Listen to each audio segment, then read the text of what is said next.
যে সময়টা হচ্ছে একটা রূপান্তরের কাল। আমাদের দেশ শুধু নয়, সারা পৃথিবীব্যাপী একটা রূপান্তরের গতি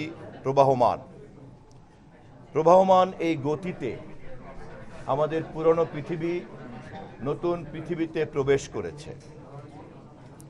নতুন প্রজন্মের নাগরিকরা এ বিষয়ে অনেক সজাগ থাকলেও পুরনো প্রজন্মের অনেকেই আমরা এই গতির সঙ্গে তাল মিলাতে পারছি না। এরকম একটা সময় উপযোগীভাবে গণমাধ্যমকে তৈরি করা এবং সময় উপযোগীভাবে মানুষের কাছে তথ্যের প্রবাহকে বহাল রাখা এবং একই সঙ্গে ডিজিটাল এই যুগের যে আশীর্বাদ সেটা মানুষের কাছে পৌঁছে দেয়া, এই দায়িত্ব যে কোনো গণমাধ্যম জন্মলগ্ন থেকেই গ্রহণ করে। এই অধিকার, এই সুযোগ একদিকে যেমন মানুষের জন্য আশীর্বাদ, তেমনি এই সুযোগের মধ্যে নতুন নতুন যে চ্যালেঞ্জগুলি রয়েছে সেই চ্যালেঞ্জগুলিকেও আমাদের সঠিকভাবে চিহ্নিত করতে হবে। অবাধ তথ্য প্রবাহের গতি যেমন খুব দ্রুত হয়েছে, এর বিস্তৃতি যেমন অনেক বেড়েছে, তেমনি অপতথ্য এবং ভুয়া তথ্যর প্রচারের সুযোগও কিন্তু অনেক বেশি প্রসারিত হয়েছে। আমাদের দেশের ঔপনিবেশিক শাসন কাঠামোতে গণমাধ্যমের স্বাধীনতা ছিল প্রধান চ্যালেঞ্জ। এই মুহূর্তে যারা ডিজিটাল ভিউয়ার্স, তাদের সকলের কাছে অপতথ্যের হাত থেকে সুরক্ষা পাওয়াটা আরও বড় চ্যালেঞ্জ। রাষ্ট্র এবং সরকার এ দায়িত্ব দিতে বাধ্য এবং এই সেবা দিতে বাধ্য।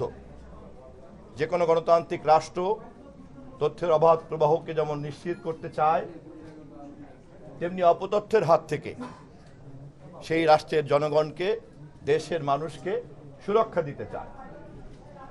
আমরা আমাদের নেতা তারেক রহমানের নেতৃত্বে বাংলাদেশের মানুষের সবচাইতে গ্রহণযোগ্য নির্বাচনের মধ্য দিয়ে নির্বাচিত সরকারের দায়িত্ব গ্রহণের আগেই ঘোষণা করেছি আমরা গণমাধ্যমের স্বাধীনতাকে নিশ্চিত করব। আমরা ঘোষণা করেছি, প্রতিশ্রুতি দিয়েছি, আমাদের এই ঘোষণাকে বাস্তবায়ন করার জন্য আমরা একটি কার্যকরী স্বাধীন গণমাধ্যম কমিশন গঠন করব। আমি নির্বাচিত সরকারের মাননীয় প্রধানমন্ত্রী নিয়োগকৃত মন্ত্রী হিসাবে দায়িত্ব নেওয়ার পরদিন থেকেই সংশ্লিষ্ট সকল অংশীদারদের সঙ্গে লাগাতারভাবে মত বিনিময় করছি। আমি চাই আমাদের এই উদ্যোগ যাতে কেউ না মনে করে উপর থেকে চাপিয়ে দেওয়া কোনো আরোপিত উদ্যোগ। সমস্ত অংশীদারদের অংশগ্রহণের মধ্য দিয়ে, তাদের সকলের মতামতকে সংমিশ্রণ করার মধ্য দিয়ে সর্বসম্মতভাবে আমরা একটা স্বাধীন গণমাধ্যম কমিশন গঠন করব। যেই স্বাধীন এবং কার্যকরী গণমাধ্যম কমিশন মানুষের তথ্য পাওয়ার অধিকারকে নিশ্চিত করবে, একই সঙ্গে অপতথ্যের হাত থেকে সুরক্ষা দেবে। আমি নিশ্চিত এশিয়া পোস্টের নীতি নির্ধারকরা আমাদের সরকারের এই মহান উদ্দেশ্য সম্পর্কে সজাগ এবং সচেতনতা নিয়েই জন্মগ্রহণ করছে এবং আমি তাদের এই সতর্কতাকে আমি আশীর্বাদ জানাই এবং ধন্যবাদ জানাই। আপনাদের এই উপস্থিতি প্রমাণ করে যে আপনাদের জন্মলগ্নটি অনেক উৎসবমুখর। আপনাদের এই উপস্থিতি প্রমাণ করে আপনাদের এই আবির্ভাবের মুহূর্তটি অনেক আনন্দ ঘন। আপনাদের এই উপস্থিতি প্রমাণ করে আপনাদের এই প্রতিষ্ঠানের জন্ম জাতির জন্য এক নতুন প্রত্যাশা নিয়ে হাজির হবে। আপনাদের উপস্থিতি প্রমাণ করে আপনারা ডিজিটাল দুনিয়া সম্পর্কে অনেকের চাইতেই সজাগ এবং সচেতন আছেন। আমার ডানে বামে আমার রাজনৈতিক গুরুত্বপূর্ণ সহকর্মীরা আছেন, আপনারা সবাই তাদেরকে চেনেন। আমি তাদের সবার পক্ষ থেকে আপনাদেরকে একদিকে যেমন প্রতিশ্রুতি দিচ্ছি আপনাদের গণমাধ্যমের স্বাধীনতা, সম্মান, মর্যাদা সেগুলি রক্ষা করার জন্য আমরা সচেষ্ট থাকব। একই সঙ্গে আমি আহ্বান জানাতে চাই, অপতথ্য, ভুয়া তথ্য, বিকৃত তথ্য, বিশেষ করে আর্টিফিশিয়াল ইন্টেলিজেন্সের মাধ্যমে যে এক নতুন সংকট তৈরি করেছে, এই সংকট মোকাবেলা করার ক্ষেত্রে আমাদের মন্ত্রণালয় যে নতুন নতুন কর্মকৌশল নির্ধারণ করতে যাচ্ছে, সেক্ষেত্রেও আপনাদের সহযোগিতা চাই।